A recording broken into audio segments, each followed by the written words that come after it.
صحیح بخاری حدیث نمبر 831۔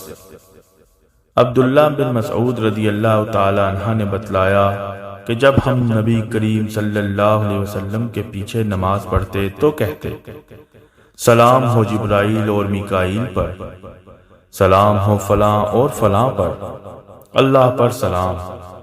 نبی کریم صلی اللہ علیہ وسلم ایک روز ہماری طرف متوجہ ہوئے اور فرمایا، اللہ تو خود سلام ہے، تم اللہ کو کیا سلام کرتے ہو؟ اس لیے جب تم میں سے کوئی نماز پڑھے تو یہ کہے، تمام آداب بندگی، تمام عبادات اور تمام بہترین تعریفیں اللہ کے لیے ہیں۔ آپ پر سلام ہو اے نبی، اور اللہ کی رحمتیں اور اس کی برکتیں۔ ہم پر سلام اور اللہ کے تمام صالح بندوں پر سلام۔ جب تم یہ کہو گے تو تمہارا سلام زمین و آسمان میں جہاں کوئی اللہ کا نیک بندہ ہے اس کو پہنچ جائے گا۔